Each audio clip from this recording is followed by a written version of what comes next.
जय हिंद दोस्तों। आज के इस क्लास में हम कवर करेंगे political science BA third year fifth semester. ठीक है, पेपर का नाम है दोस्तों प्रिंसिपल ऑफ पब्लिक एडमिनिस्ट्रेशन। ठीक है, यानी लोक प्रशासन के सिद्धांत। लोक प्रशासन के सिद्धांत क्लास 7 है। ठीक है, याद रखिएगा।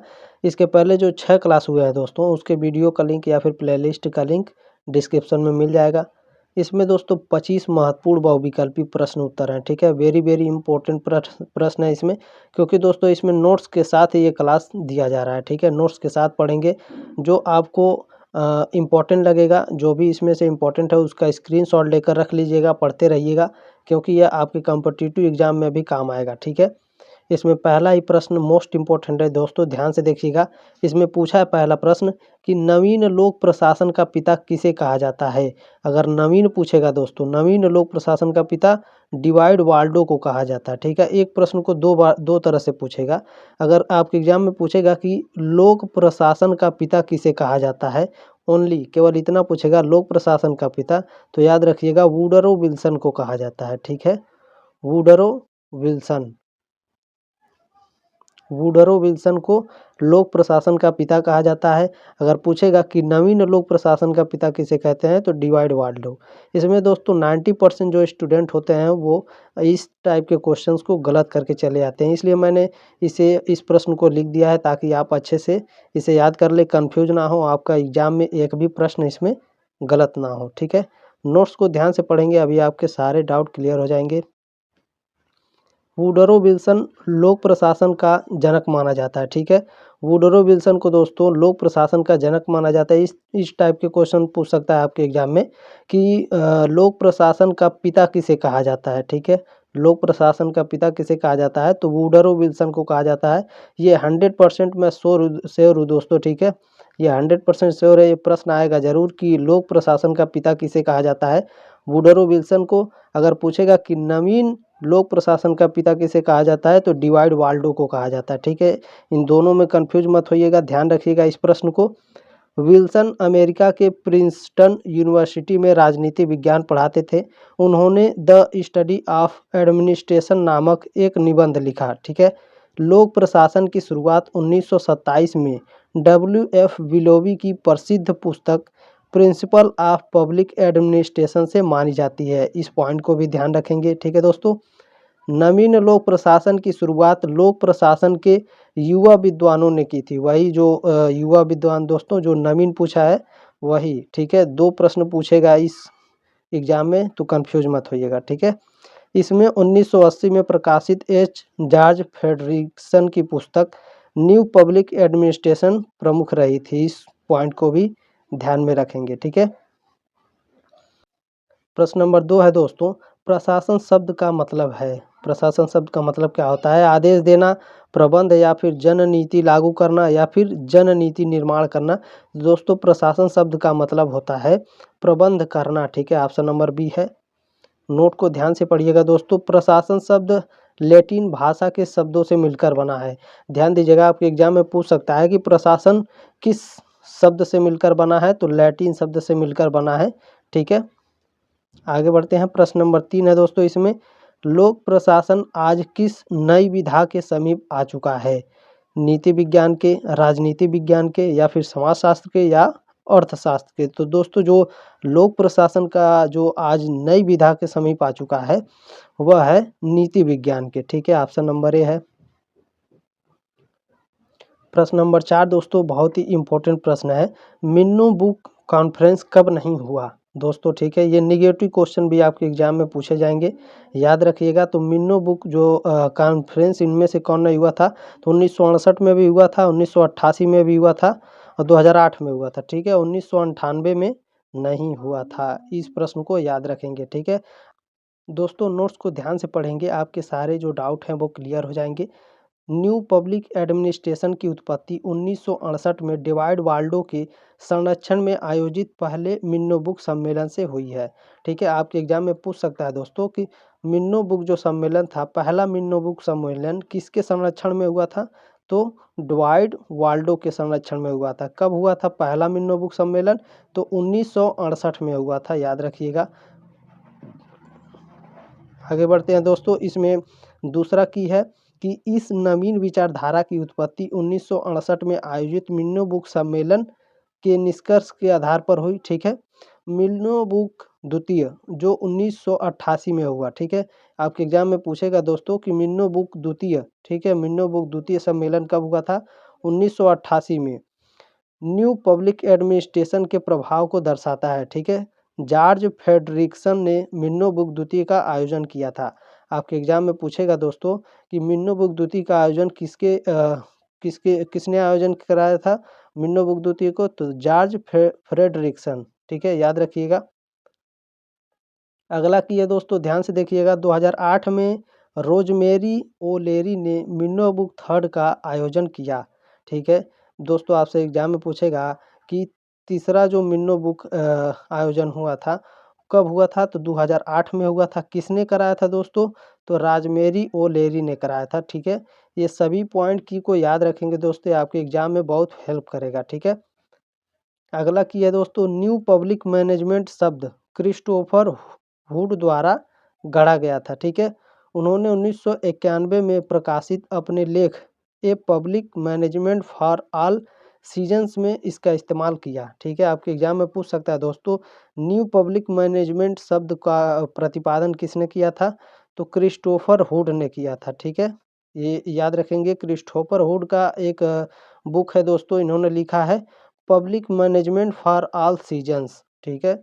इस की को भी याद रखेंगे। प्रश्न नंबर 5 है दोस्तों, इंपॉर्टेंट है, ध्यान दीजिएगा। नवीन लोक प्रशासन की प्रमुख विशेषता थी? प्रासंगिकता थी, मूल्य परिवर्तन, सामाजिक समानता है या फिर उपरोक्त सभी है? दोस्तों पांचवे का ऑप्शन नंबर डी है, उपरोक्त सभी, ठीक है। नवीन लोक प्रशासन की विशेषताएं क्या है? प्रासंगिकता है, मूल परिवर्तन है, सामाजिक समता है, ठीक है। नोट को देखिएगा दोस्तों, नवीन लोक प्रशासन की शुरुआत अमेरिका में 1887 ईस्वी में हुई थी, ठीक है। आपके एग्जाम में पूछ सकता है कि नवीन लोक प्रशासन की शुरुआत कहाँ हुई थी? तो अमेरिका में हुई थी। कब हुई थी? 1887 में।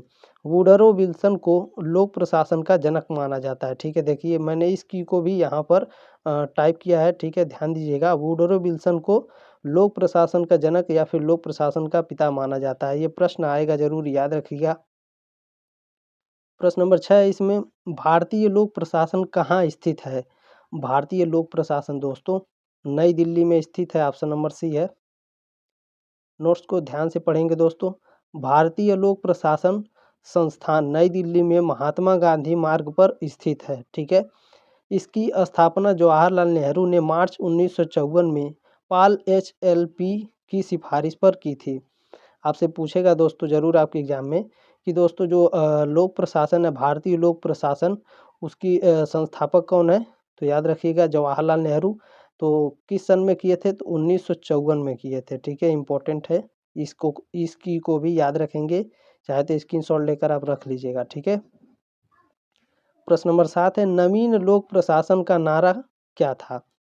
नैतिकता, प्रतिबद्धता व सामाजिक उपयोगिता, या फिर दूसरा है दोस्तों मूल्य शून्यता, तटस्थता व कार्यकुशलता, या फिर तीसरा है नैतिकता व वैज्ञानिकता, या फिर चौथा है लोक प्रशासन से विज्ञान का भविष्य। तो दोस्तों जो नवीन लोक प्रशासन का नारा था वह था नैतिकता, प्रतिबद्धता व सामाजिकता उपयोगिता, ऑप्शन नंबर ए है इसमें।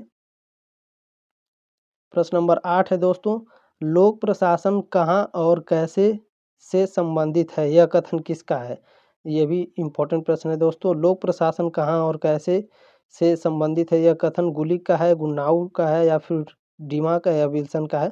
तो यह ऑप्शन नंबर सी है, डिमाक का है, ठीक है। प्रश्न नंबर 9 देखेंगे दोस्तों, बहुत ही इंपॉर्टेंट है, ध्यान दीजिएगा। निम्न में से किस काल को लोक प्रशासन के सिद्धांत का स्वर्ण काल कहा जाता है? 1987 से 1926 तक को क्या स्वर्ण काल कहा जाता है, या फिर 1938 से 1947 को कहा जाता है? या ऑप्शन नंबर सी है 1927 से 1937 तक, या फिर 1948 से 1970 तक। तो दोस्तों जो लोक प्रशासन सिद्धांत का स्वर्ण काल है वह दोस्तों 1927 से 1937 तक है, ठीक है, इंपॉर्टेंट है, ध्यान दीजिएगा, ऑप्शन नंबर सी सही है। प्रश्न नंबर 10 है, निम्न में से क्या एक नव लोक प्रशासन की विशेषता है? लचीला प्रशासनिक ढांचा, ग्राहक केंद्रित प्रशासन पर बल, या बी केंद्रीकरण तथा प्रत्यय योजना पर बल, या फिर उपरोक्त सभी। तो ऑप्शन नंबर डी है दोस्तों, उपरोक्त सभी। ठीक है, सभी लोक प्रशासन की विशेषताएं हैं। इसको ध्यान से पढ़िएगा दोस्तों, ये निगेटिव में पूछ देगा तो आप कंफ्यूज हो जाएंगे। ठीक है, ध्यान से पढ़कर जाइएगा इसे। आगे बढ़ते हैं। प्रश्न नंबर 11 है दोस्तों, नवीन लोक प्रशासन की प्रमुख प्रवृत्ति है। क्षमता के प्रति उन्मुखता है, लोकतांत्रिक उन्मुखता है, जन भागीदारी है, या उपरोक्त तीनों है। तो दोस्तों ऑप्शन नंबर इसमें डी है, उपरोक्त तीनों है। ध्यान से पढ़िएगा, नवीन लोक प्रशासन की प्रमुख प्रवृत्ति क्या है? क्षमता के प्रति उन्मुखता, लोकतांत्रिक उन्मुखता और जन भागीदारी। ठीक है, इनमें निगेटिव क्वेश्चन पूछ लेगा, कहीं चौथे ऑप्शन में कोई और दे देगा तो कंफ्यूज हो जाएंगे। ठीक है, इस टाइप के क्वेश्चन ध्यान से पढ़ा करिए। ठीक है दोस्तों, आगे बढ़ते हैं। प्रश्न नंबर 12 है इसमें, नवीन लोक प्रशासन की दृष्टि से महत्वपूर्ण सम्मेलन था। तो दोस्तों फिलाडेल्फिया सम्मेलन। ठीक है, ऑप्शन नंबर ए है दोस्तों इसमें, नवीन लोक प्रशासन की दृष्टि से सबसे महत्वपूर्ण सम्मेलन फिलाडेल्फिया सम्मेलन था। ठीक है, नोट्स को ध्यान से देखेंगे दोस्तों। इस सम्मेलन में 1967 में फिलाडेल्फिया और 1968 में मिन्नो बुक सम्मेलन सबसे अधिक महत्वपूर्ण है। ठीक है, इन दोनों को याद रखिएगा, हो सकता है आपके एग्जाम में आ जाए। ठीक है, ध्यान से पढ़िएगा, 1967 में फिलाडेल्फिया सम्मेलन और 1968 में मिन्नो बुक सम्मेलन। प्रश्न नंबर 13 है, सुशासन शब्द का सर्वप्रथम प्रयोग किया गया। जो सुशासन शब्द है दोस्तों, उसका सर्वप्रथम प्रयोग कब किया गया था? तो 1992 में किया गया था। नोट्स को ध्यान से पढ़िएगा दोस्तों। ठीक है, अलेक्जेंडर हैमिल्टन ने 1812 में पहली बार लोक प्रशासन शब्द का इस्तेमाल किया था। ठीक है, कंफ्यूज मत होइएगा, यहाँ भी थोड़ा कंफ्यूजन वाले प्रश्न है, लेकिन ध्यान से पढ़िएगा। ठीक है, अलेक्जेंडर हैमिल्टन ने 1812 में पहली बार लोक प्रशासन शब्द का इस्तेमाल किया था। ठीक है, अगर आपके ऑप्शन में 1812 देगा, पहले 1812 लगाएंगे, क्योंकि दोस्त देखिए यहाँ पर ऑप्शन में किसी भी ऑप्शन में 1812 नहीं दिया है। ठीक है, तो क्या होगा 1992 में। ठीक है, क्योंकि सुशासन शब्द का सर्वप्रथम प्रयोग 1992 में भी हुआ था। नोट्स को ध्यान से पढ़िए। अलेक्जेंडर हैमिल्टन ने 1812 में पहली बार लोक प्रशासन शब्द का इस्तेमाल किया था। सुशासन शब्द का सर्वप्रथम प्रयोग विश्व बैंक ने 1992 में अपनी रिपोर्ट गवर्नेंस एंड डेवलपमेंट में किया था। ठीक है, इसलिए मैंने कहा दोस्तों, इसको ध्यान से पढ़िएगा।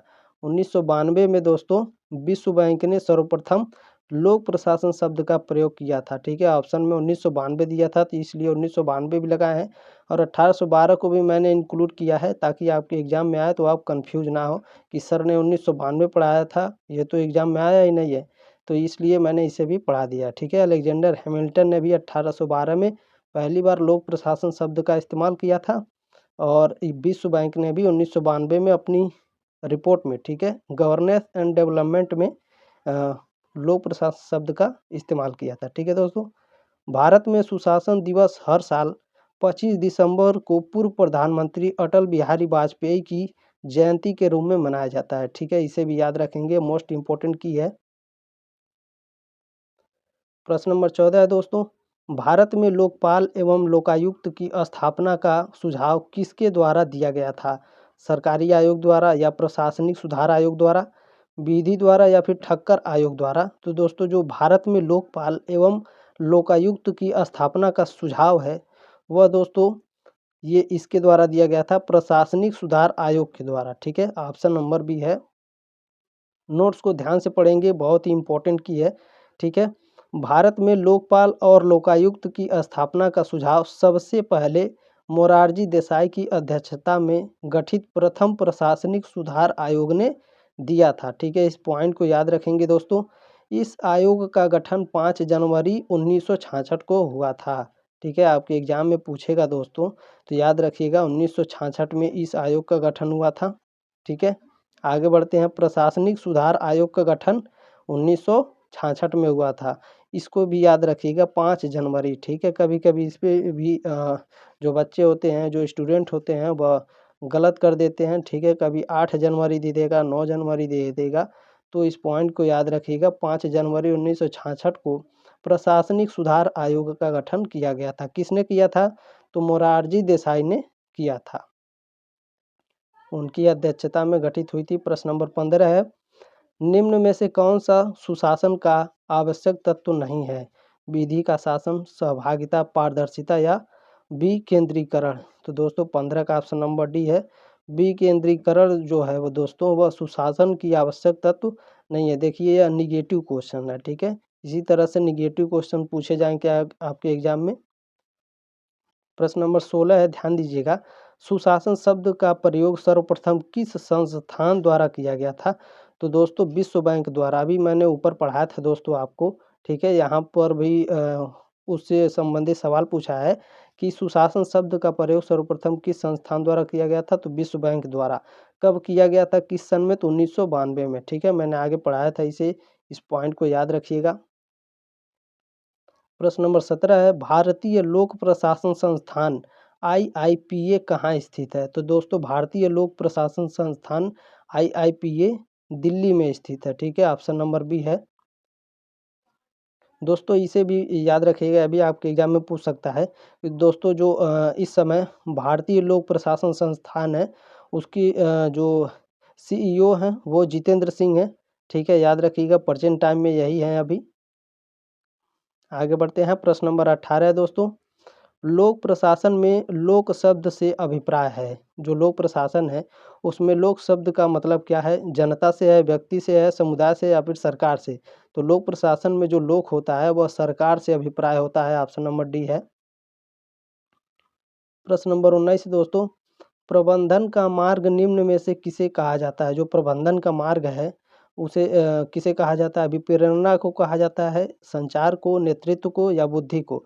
कुछ प्रश्न ऐसे होते हैं दोस्तों, आप स्वयं पढ़कर इसका उत्तर पता कर सकते हैं। ये पूछा क्या है कि प्रबंधन, ठीक है, प्रबंधन का मार्ग निम्न में से किसे कहा जाता है? तो दोस्तों संचार को कहा जाता है, ठीक है। ऑप्शन नंबर बी है। प्रश्न नंबर 20 है दोस्तों, राष्ट्रीय ई शासन योजना की शुरुआत कब की गई थी? इंपॉर्टेंट है, ध्यान दीजिएगा। राष्ट्रीय ई शासन की शुरुआत दोस्तों 2006 में की गई थी, ठीक है। ऑप्शन नंबर बी है। प्रश्न नंबर 21 है दोस्तों, वेरी वेरी मोस्ट इंपॉर्टेंट है, इसे स्क्रीनशॉट लेकर रख लेंगे। निम्नलिखित में से ई गवर्नेंस का मॉडल नहीं है। इन चारों में से कौन है दोस्तों जो ई गवर्नेंस का मॉडल नहीं है? G2V है या G2B है, G2G है या G2C है? दोस्तों G2V जो है वो ई गवर्नेंस का मॉडल नहीं है। क्योंकि दोस्तों आगे हम नोट्स पढ़ा रहे हैं, उसको ध्यान से पढ़िए, आपके कन्फ्यूजन दूर हो जाएंगे। या आपके एग्जाम में पूछ भी सकता है, ठीक है। ई गवर्नेंस के कितने मॉडल होते हैं? तो 3 मॉडल होते हैं। कौन कौन से होते हैं? G2C यानी सरकार से नागरिक, G2B यानी सरकार से व्यवसाय, ठीक है, G2E यानी सरकार से कर्मचारी, ठीक है। इस पॉइंट इस की को याद रखेंगे दोस्तों। आगे बढ़ते हैं। प्रश्न नंबर 22 है, गुड गवर्नेंस इंडेक्स किस संस्था द्वारा जारी किया जाता है? गुड गवर्नेंस इंडेक्स किस संस्था द्वारा जारी किया जाता है? नीति आयोग द्वारा, विश्व बैंक द्वारा, विधि मंत्रालय या इनमें से कोई नहीं है? तो 22 का ऑप्शन नंबर डी है दोस्तों, कोई नहीं है, ठीक है। इनमें से कोई नहीं है जो गुड गवर्नेंस इंडेक्स संस्था द्वारा इनमें से जारी किया जाता है। नोट्स में दोस्तों पढ़ाएंगे, उसको ध्यान से पढ़िएगा। गुड गवर्नेंस इंडेक्स को प्रशासनिक सुधार और लोक शिकायत विभाग DARPG द्वारा तैयार किया जाता है, ठीक है। इसकी को याद रखिएगा। साल 2021 में केंद्रीय गृह मंत्री अमित शाह ने 25 दिसंबर को सुशासन दिवस के अवसर पर सुशासन सूचकांक 2021 जारी किया था। इसकी को भी याद रखेंगे। इस सूचकांक में 10 क्षेत्रों में और 58 संकेतांकों को शामिल किया गया था, ठीक है दोस्तों। आगे बढ़ते हैं। प्रश्न नंबर 23 है, इंपॉर्टेंट है, ध्यान दीजिएगा। गुड गवर्नेंस इंडेक्स में राज्यों को कितने श्रेणी में बांटा गया है? कितने श्रेणी में? तो 3 श्रेणियों में बांटा गया है। आपके दिमाग में दोस्तों सवाल आएंगे कि वो 3 श्रेणियां कौन कौन सी हैं? तो 3 श्रेणियों को मैंने नीचे दर्शाया है, ध्यान दीजिएगा। एक बार और देख लीजिए, गुड गवर्नेंस इंडेक्स में राज्यों को कितने श्रेणी में बांटा है? 3 श्रेणी में। तो वो श्रेणियां कौन कौन सी है दोस्तों? तो वो 3 श्रेणियां हैं, कृषि और संबंध क्षेत्र में, ठीक है, वाणिज्य और उद्योग में, मानव संसाधन और विकास में, ठीक है दोस्तों। प्रश्न नंबर 24 है, इसमें ध्यान दीजिएगा। भारत में नागरिक घोषणा पत्र की शुरुआत कब हुई थी? वेरी वेरी मोस्ट इंपॉर्टेंट है, ध्यान दीजिएगा, इसमें भी कन्फ्यूजन है। ठीक है, भारत में नागरिक घोषणा पत्र की शुरुआत कब की गई थी? तो 1996 में। ठीक है, 1996 में की गई थी। कभी कभी दोस्तों आपका जो ऑप्शन होता है 1997 भी दे देता है, तो कन्फ्यूज मत होइएगा। 1996 और 97 दोनों को याद रखिए, चाहे जो आएगा दोनों में से कोई एक लगा सकते हैं। ठीक है दोस्तों, दोनों नहीं देगा, कोई एक ही देता है। ठीक है, इस पॉइंट को भी याद रखेंगे। प्रश्न नंबर 25 है दोस्तों, इंपॉर्टेंट है। हिमाचल प्रदेश प्रशासनिक अधिकरण की स्थापना कब हुई थी? 1986, 1989 या 1990 या 1992? तो दोस्तों जो हिमाचल प्रदेश की प्रशासनिक अधिकरण की स्थापना है दोस्तों, वह 1989 ईस्वी में हुई थी। ठीक है, इसमें भी कन्फ्यूजन है, ध्यान से देखिएगा, नोट्स को पढ़िए, अभी आपके कन्फ्यूजन दूर हो जाएंगे दोस्तों। दोस्तों इसकी को याद रखिए, जो केंद्र सरकार है, ठीक है, भारत का 1985 में केंद्रीय प्रशासनिक अधिकरण की स्थापना की थी। ठीक है, 1985 में की थी। उसके बाद दोस्तों हिमाचल प्रदेश प्रशासनिक अधिकरण की स्थापना 1989 में हुई। ठीक है, इसे 2 बार खत्म किया जा चुका है, साल 2008 में और साल 2019 में। जब जब भाजपा की सरकार सत्ता में रही थी तब इसे खत्म किया गया था। इस पॉइंट को भी याद रखेंगे। ठीक है, प्रशासनिक न्यायीकरण एक प्रशासनिक निकाय है। यह अर्थ न्यायिक मुद्दों की देखभाल करता है। यह राज्य के सभी सामाजिक आर्थिक मुद्दों पर विचार और न्याय करता है। ठीक है, याद रखेंगे दोस्तों सभी पॉइंट को। उम्मीद है दोस्तों आपको क्लास अच्छा लगा है, तो इसे शेयर जरूर करिएगा व्हाट्सएप पर दोस्तों के साथ। एक लाइक जरूर कीजिएगा, सब्सक्राइब करिएगा। छठे सेमेस्टर में धमाकेदार तैयारी करेंगे। ठीक है, मिलते हैं अगले क्लास में, तब तक ले जय हिंद, वंदे मातरम।